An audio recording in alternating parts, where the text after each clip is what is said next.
Hello students. Last class में हम जो चैप्टर पढ़ रहे थे वो है इक्विवेलेंट कंसेप्ट। और हम लोगों ने देखा था कि कोई भी रेडॉक्स रिएक्शन जो आपको दी जाती है उस रिएक्शन को बैलेंस कैसे किया जाता है। आज की क्लास में हम कुछ नए कंसेप्ट पढ़ने वाले हैं इक्विवेलेंट कंसेप्ट के। तो चलिए आते हैं हमारे टॉपिक पर। आज की क्लास में जो सबसे पहला टॉपिक हम लोग पढ़ रहे हैं वो है लॉ ऑफ इक्विवेलेंस। वो है लॉ ऑफ इक्विवेलेंस। स्टूडेंट, जैसे आप लोगों ने मोल कंसेप्ट चैप्टर में बात की है law of conservation of mass की, that mass can neither be created nor be destroyed. हम दूसरे शब्दों में कहें रिएक्टेंट के पर्टिकुलर मोल ही आपस में रिएक्शन करेंगे और पर्टिकुलर मोल ऑफ प्रोडक्ट ही बनाते हैं। इसी तरह से लॉ ऑफ इक्विवेलेंस क्या कहता है, जब कभी भी कोई केमिकल रिएक्शन हो रही होगी तो हर रिएक्टेंट का वन इक्विवेलेंट ही रिएक्ट करेगा और रेस्पेक्टिव प्रोडक्ट का वन इक्विवेलेंट ही बनाएगा। जैसे कि चलो मैं इसको वर्ड में समझा देता हूं। देखिए, हम बात कर रहे हैं one equivalent. What is law of equivalence? One equivalence of each reactant, one equivalence of each reactant react together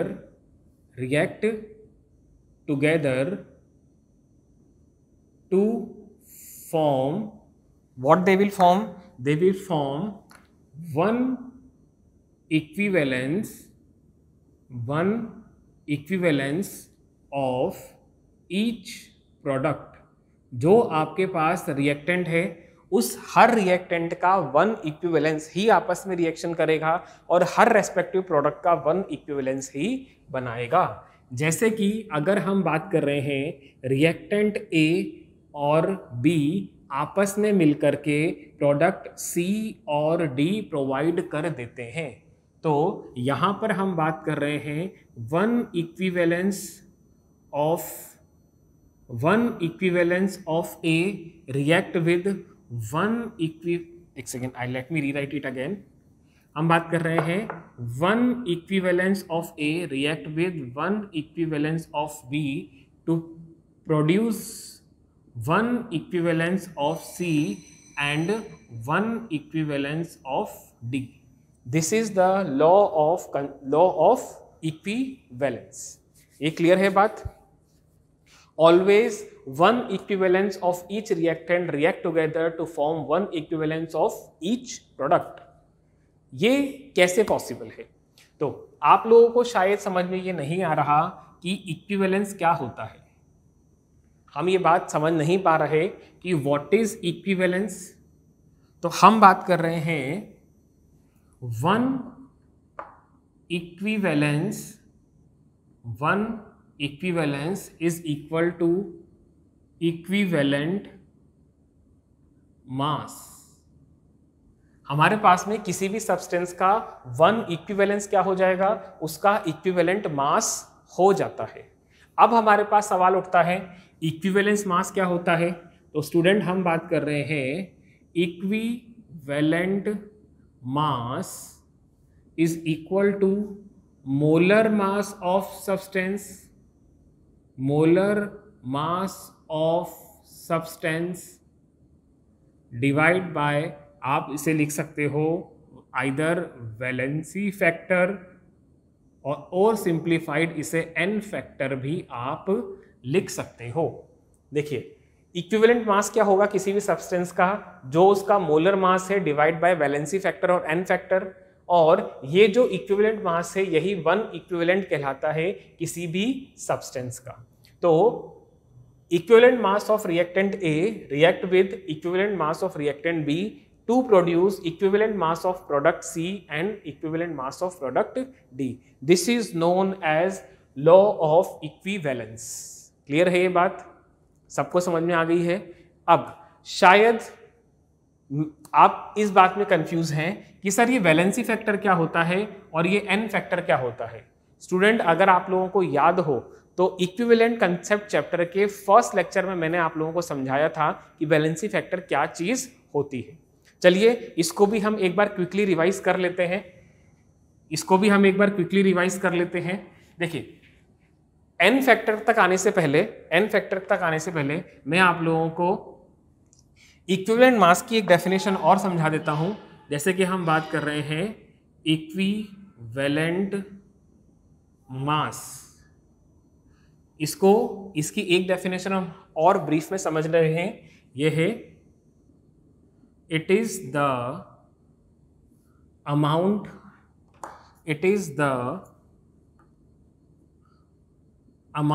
of any substance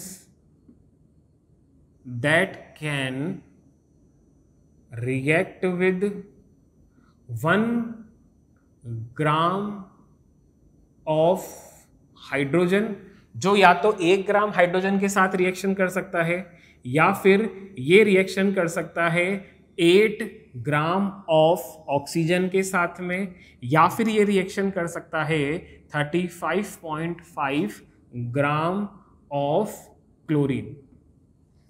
अगर किसी भी सब्सटेंस का मास 1 ग्राम ऑफ हाइड्रोजन से जितना रिएक्ट करेगा या 8 ग्राम ऑफ ऑक्सीजन से जितना रिएक्ट करेगा या 35.5 ग्राम ऑफ क्लोरीन से जितना रिएक्शन करेगा, वही उस सब्सटेंस का इक्विवेलेंट मास हो जाता है। आप इक्विवेलेंट मास ऐसे भी निकाल सकते हो और इक्विवेलेंट मास की एक बेसिक डेफिनेशन ये भी हो जाती है। स्टूडेंट, अगर हम बात करें इक्विवेलेंट मास की तो इसे हम एक एग्जांपल की हेल्प से समझ रहे हैं। जैसे कि हाइड्रोजन अगर ऑक्सीजन से रिएक्शन कर लेता है तो वो वाटर मॉलिक्यूल की फॉर्मेशन कर लेगा। अगर मैं इस रिएक्शन को बैलेंस कर दूं तो क्या ये रिएक्शन इस तरह से बैलेंस हो जाएगी? क्लियर है? मैं इस रिएक्शन को मास की फॉर्म में भी लिख सकता हूं। हमने कहा 4 gram of hydrogen react with 32 gram of oxygen to give you 36 gram of water. क्या ये बात सही है? मैंने क्या कहा? Hydrogen react with oxygen to gives you water, reaction को बैलेंस किया, 4 ग्राम हाइड्रोजन रिएक्शन करेगा 32 ग्राम ऑक्सीजन से, तो 36 ग्राम वाटर मॉलिक्यूल बन जाएगा। क्लियर? अब देखिए स्टूडेंट, यहां जो हम बात कर रहे हैं, ये जो 1 ग्राम हाइड्रोजन है, this is known as 1 equivalence of hydrogen. ठीक है, 1 ग्राम ऑफ हाइड्रोजन जो है, this is 1 equivalence of hydrogen.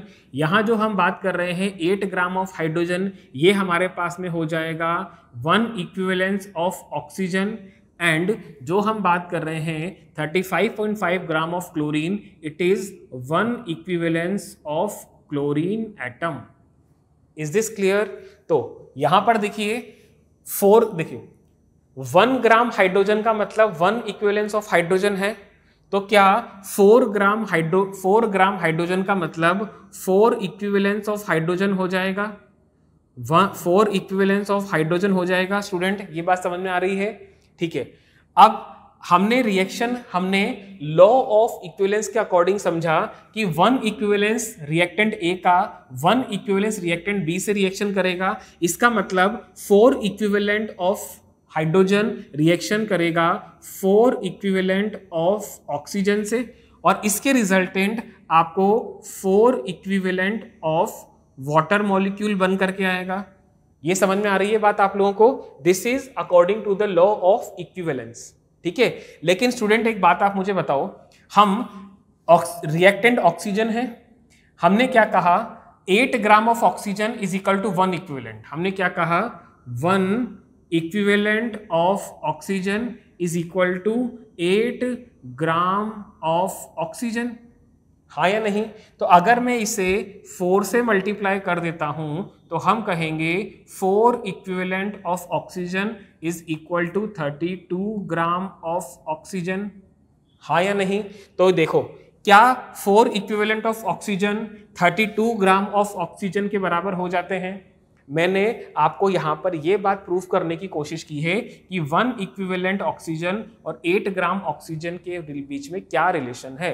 हम इस तरह से इस बात को समझ सकते हैं। क्लियर? हम एक और एग्जांपल से इसको समझने की कोशिश कर रहे हैं। देखो नेक्स्ट एग्जांपल हमारे पास में क्या है, रिएक्शन है H2 plus Cl2 that will give you 2HCl। ये आपको क्या दे देगा, ये 2HCl प्रोवाइड कर देता है। मैं इसको मास की फॉर्म में अगर कन्वर्ट कर देता हूं तो 2 gram hydrogen react with 71 gram of chlorine to give you 73 gram of HCl। ये बात समझ में आ गई। अब देखो अगर 1 ग्राम हाइड्रोजन 1 इक्विवेलेंस है तो 2 ग्राम हाइड्रोजन 2 इक्विवेलेंस हो जाएगा। It is 2 equivalence of hydrogen.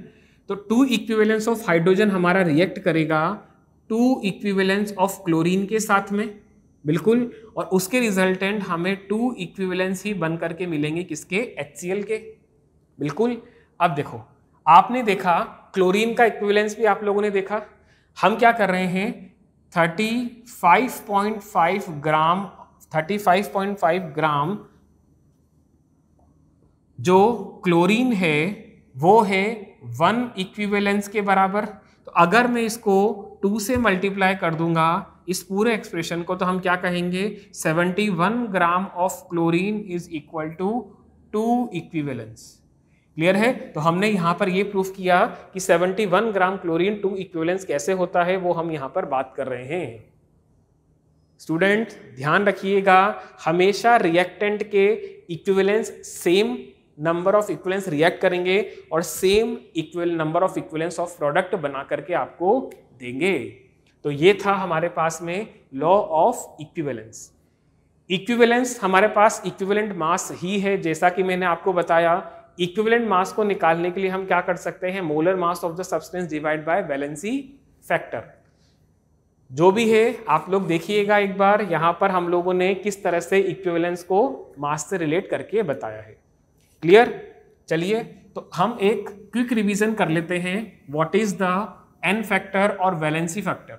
Student N factor जो होगा और वैलेंसी फैक्टर जो होता है वो हर सब्सटेंस के लिए अलग अलग आने वाला है।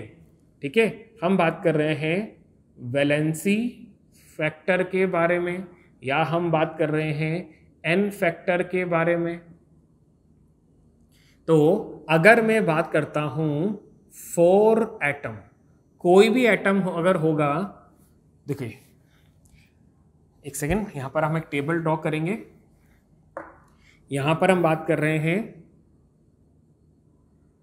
वैलेंसी फैक्टर या एन फैक्टर के बारे में।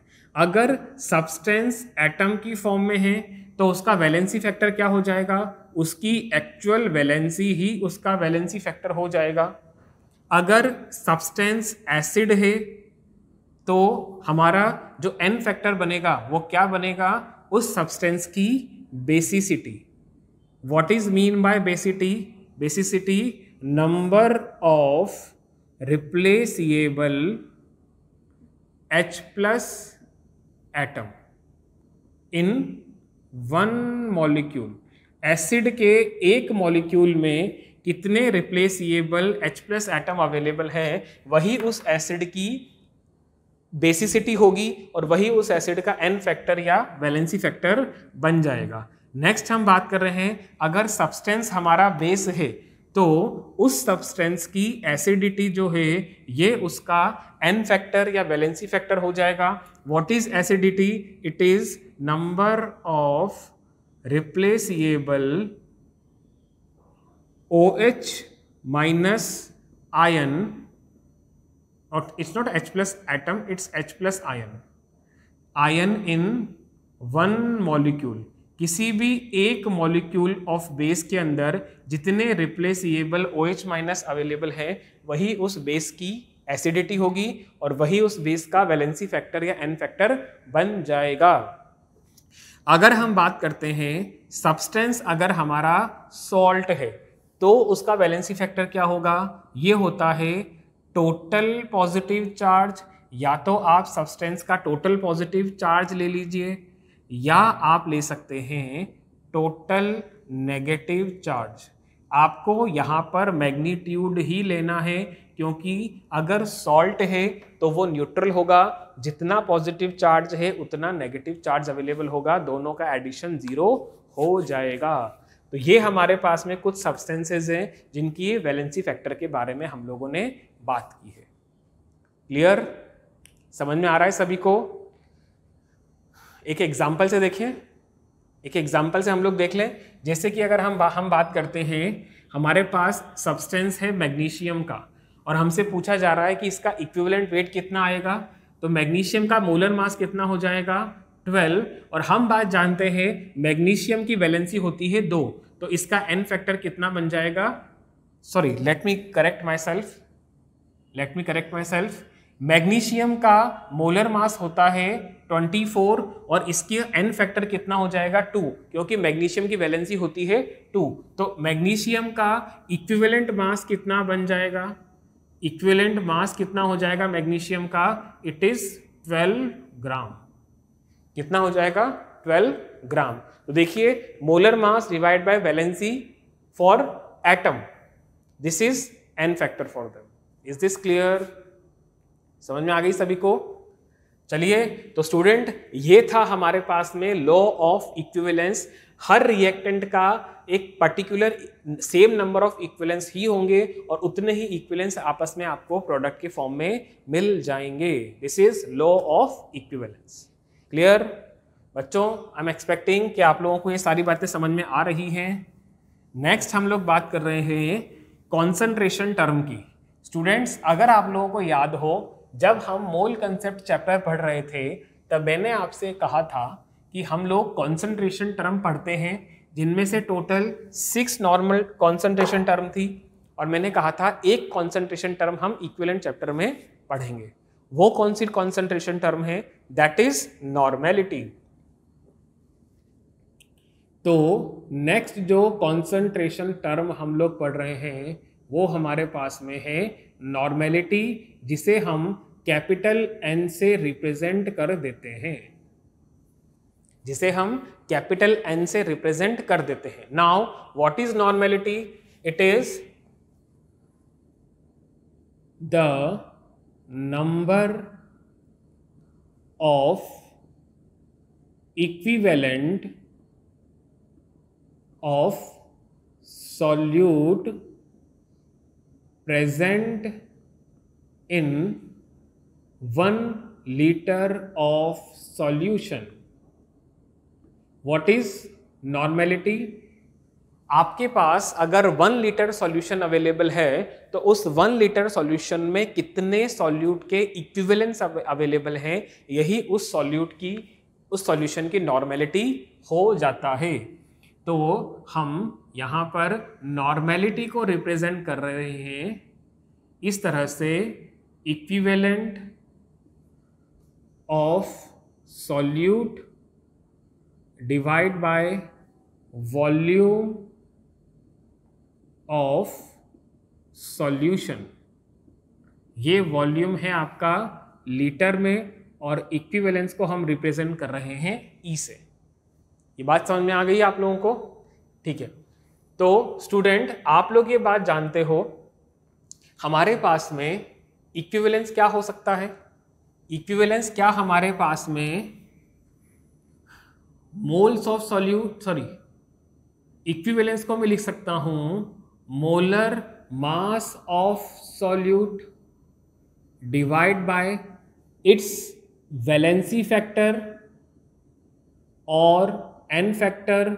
यस और नो? यस और नो? क्या मैं इसे ऐसे लिख सकता हूं? ये मेरे पास में आ जाएगा सॉल्यूशन इन लीटर। ये मेरे पास में क्या आ जाएगा? Solution in litre.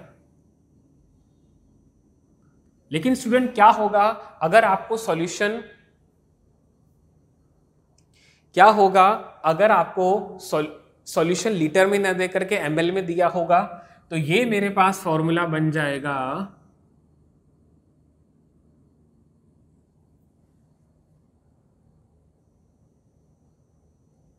ये मेरे पास फॉर्मूला बन जाएगा,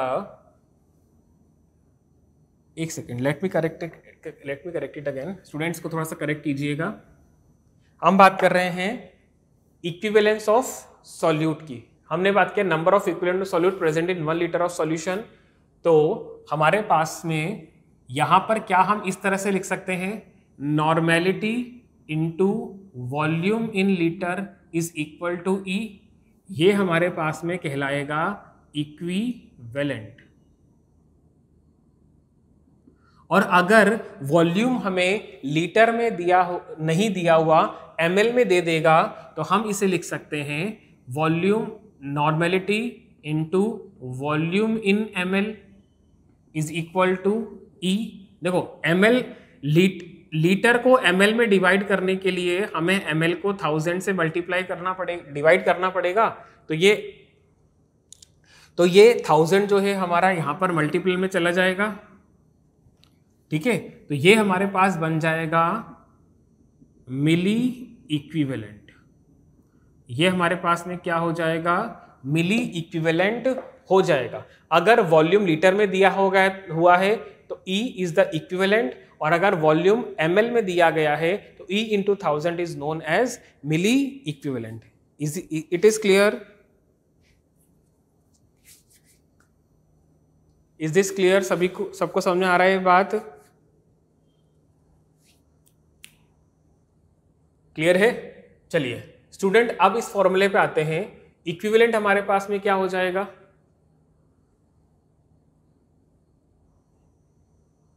किसी भी सॉल्यूशन का, किसी भी सब्सटेंस का इक्विवेलेंट हमारे पास में क्या हो जाएगा, it is given mass of solute,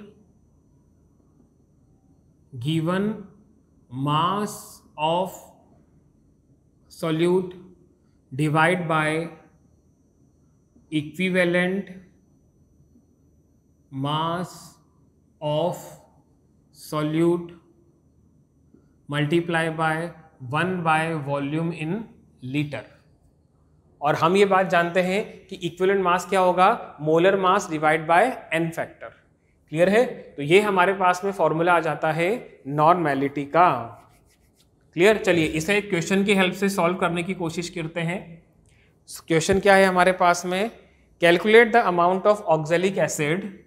question है हमारे पास, क्वेश्चन क्या है हमारे पास, calculate the amount of oxalic acid required to produce n/10 solution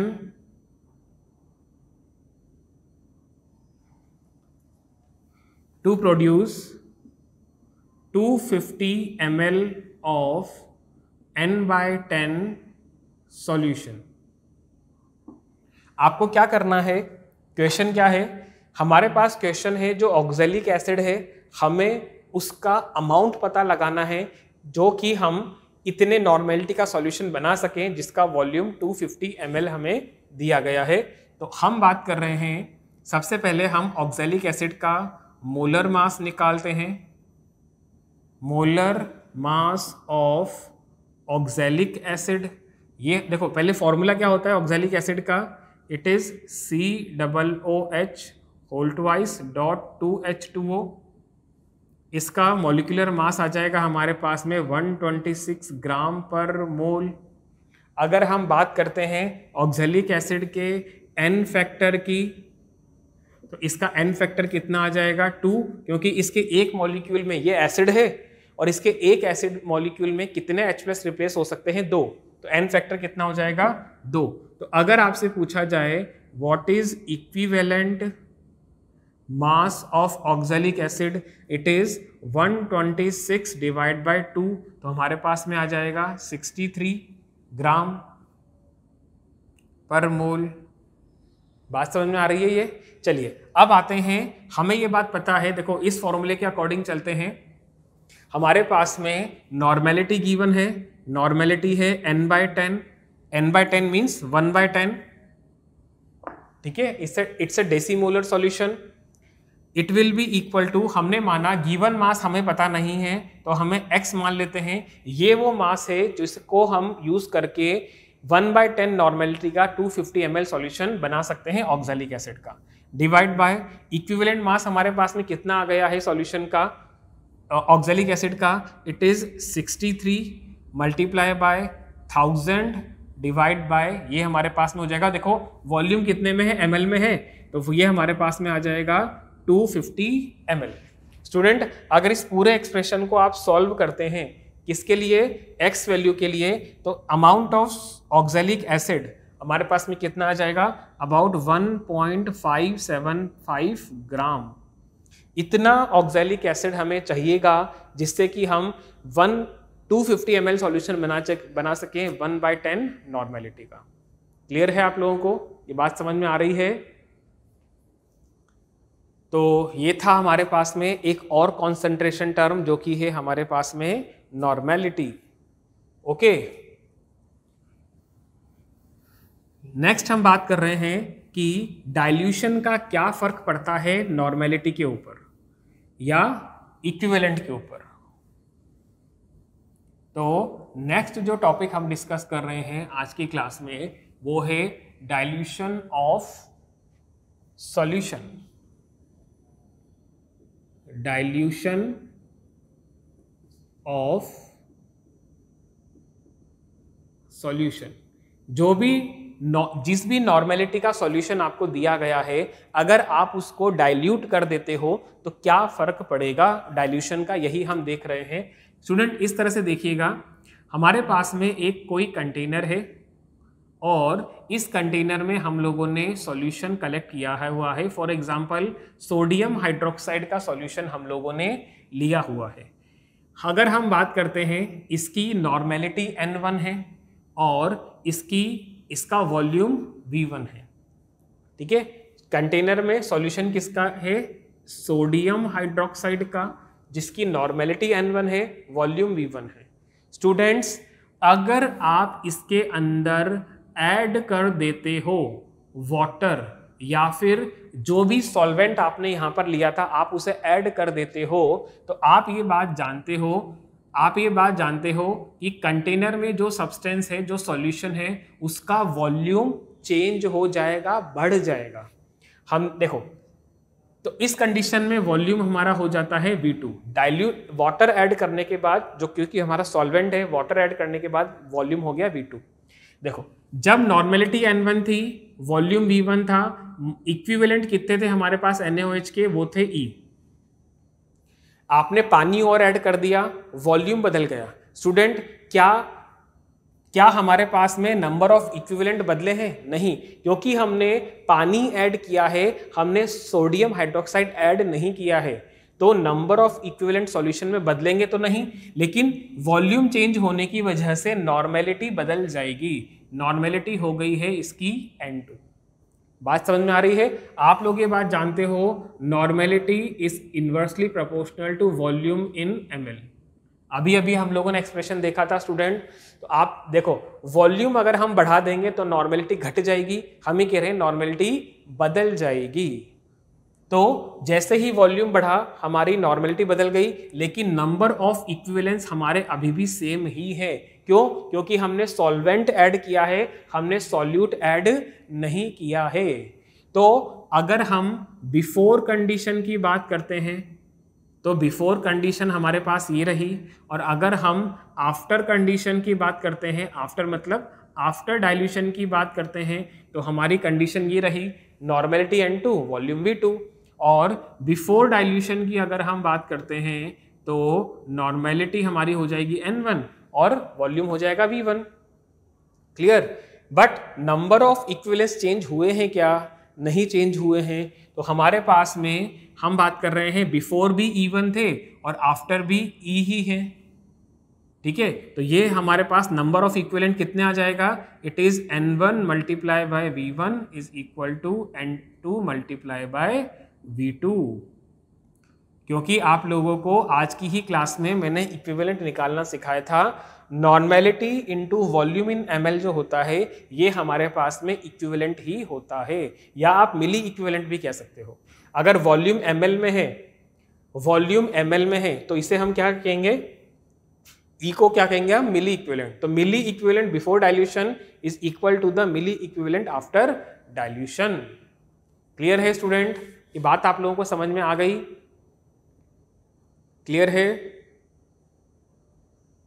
बढ़े आगे, चलिए क्या मैं इस पर, हाँ, क्या हम इस पर रिलेटेड भी एक क्वेश्चन सॉल्व कर सकते हैं? क्या हम इस पर बेस्ड भी एक क्वेश्चन सॉल्व कर सकते हैं? बिल्कुल कर सकते हैं। सवाल ये है, क्वेश्चन हम लिख रहे हैं, how much water should be added to 0.1 n of 100 ml solution of HCl to make normality 0.2। आपसे सवाल ये पूछा गया है कि हमारे पास HCl का एक सॉल्यूशन है जिसकी नॉर्मेलिटी 0.1 है और उस वॉल्यूम उसका 100 ml दिया गया है। हम उसमें कितना पानी ऐड कर दें कि उसकी जो नॉर्मेलिटी है वो 0.2 हो जाए। अगर मैं आपसे सॉल्यूशन की बात करता हूं, हमने कहा let volume after dilution, let volume after dilution, dilution करने पर वॉल्यूम हो जाता है V2। तो हमें बात पता है milliequivalent N1V1 must be equal to milliequivalent N2V2। ये है बिफोर डाइल्यूशन की कंडीशन, ये है आफ्टर डाइल्यूशन की कंडीशन। बिफोर डाइल्यूशन नॉर्मेलिटी दी गई है 0.1 मल्टीप्लाई बाय सॉल्यूशन, हमारे पास में कितना वॉल्यूम कितना है सॉल्यूशन का, 100 ml है, 100 ml है। It must be equal to normality after dilution, it is 0.2 given, और वॉल्यूम हमारा हो जाएगा V2 वॉल्यूम हो जाएगा। तो अगर मैं इसे सॉल्व कर लेता हूं तो ये हमारे पास में कितना आ जाएगा,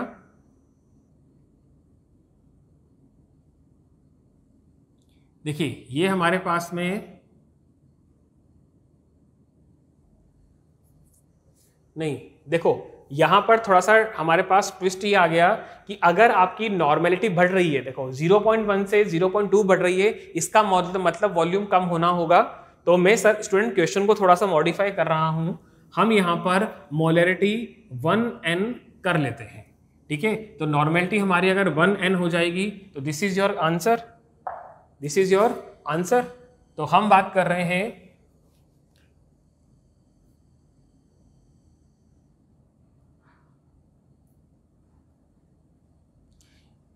देखिए अब भी नॉर्मेलिटी हमारी बढ़ ही रही है तो हमारा वॉल्यूम जो है डिक्रीज ही होगा इस कंडीशन में भी।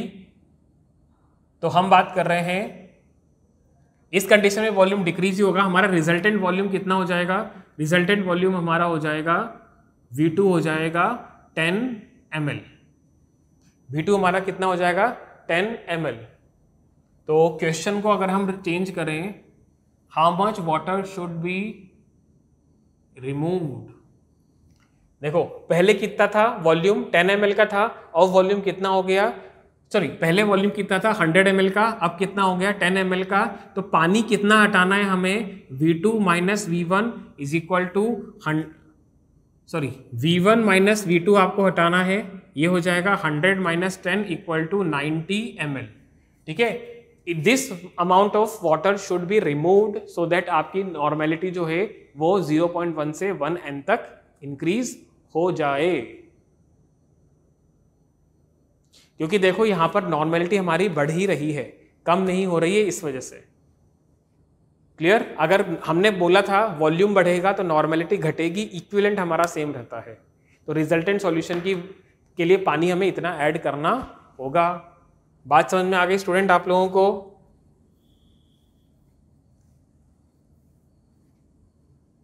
थोड़ा सा एग्जाम्पल हमारा ट्रिकी हो गया, आप और भी डिफरेंट क्वेश्चंस की प्रैक्टिस कीजिएगा। नेक्स्ट हम बात कर रहे हैं normality of resultant solution. Next हम बात कर रहे हैं normality of resultant solution. Student, कई बार ऐसा होता है कि हम दो या दो से ज़्यादा सॉल्यूट को मिला करके कोई सॉल्यूशन बना रहे होते हैं और आपसे पूछा जाता है कि रिजल्टेंट सॉल्यूशन की नॉर्मेलिटी कितनी हो जाएगी। ठीक है, तो हम बात कर रहे हैं let solution A normality N1 and volume V1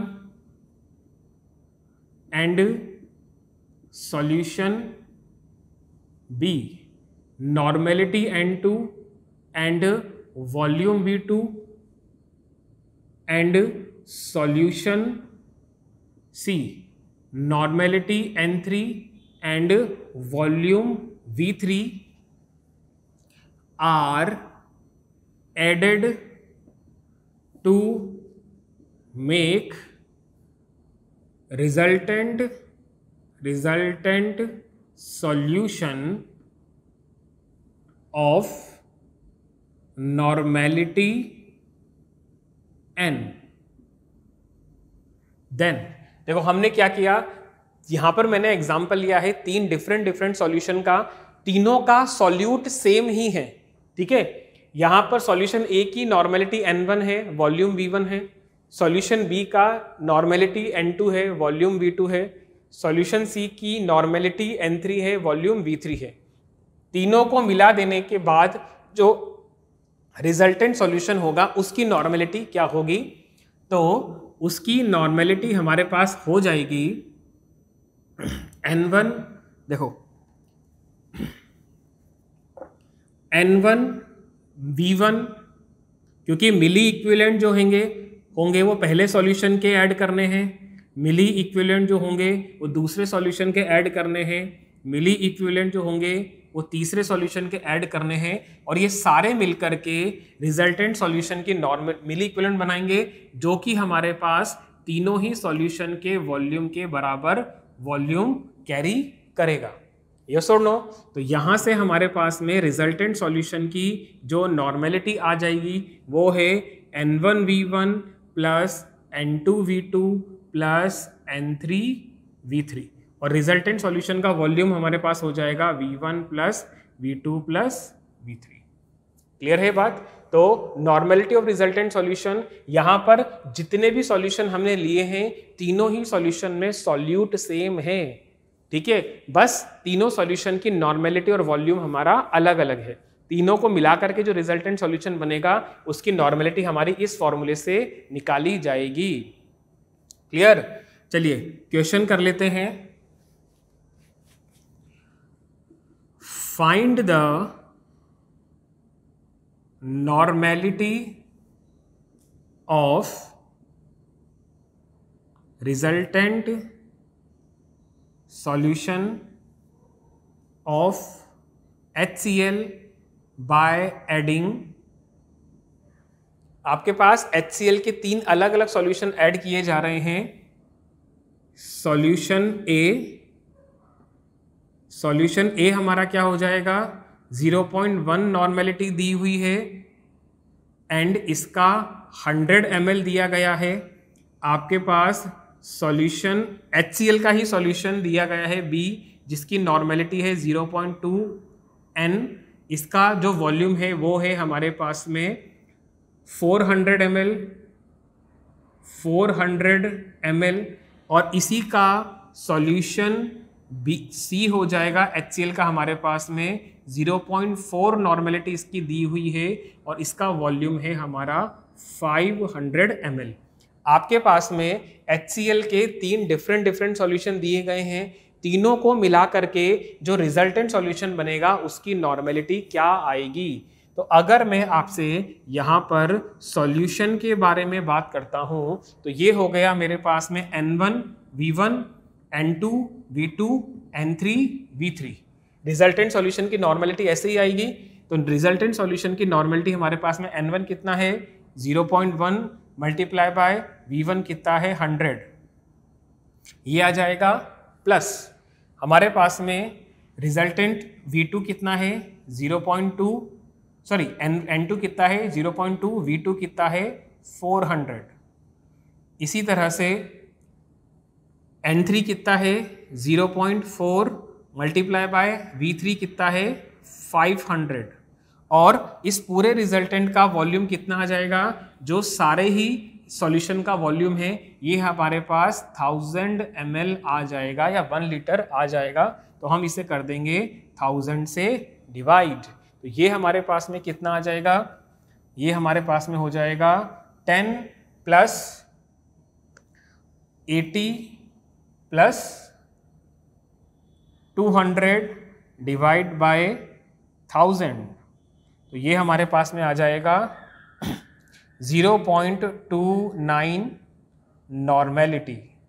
resultant solution की नॉर्मेलिटी हमारे पास में कितनी आ जाएगी 0.29 n। क्लियर है बात student? This is the normality of resultant solution. तो हम लोगों ने एक क्वेश्चन को सॉल्व करके देखा कि रिजल्टेंट सॉल्यूशन की नॉर्मेलिटी क्या होगी। स्टूडेंट आज की क्लास में हमने देखा कि लॉ ऑफ इक्विवेलेंस क्या होता है, नॉर्मेलिटी क्या है, डाइल्यूशन क्या होगा, और नॉर्मेलिटी ऑफ रिजल्टेंट सॉल्यूशन क्या होता है। आज के लिए इतना ही काफ़ी है स्टूडेंट, मिलते हैं नेक्स्ट क्लास में। Thank you everyone, see you in the next class.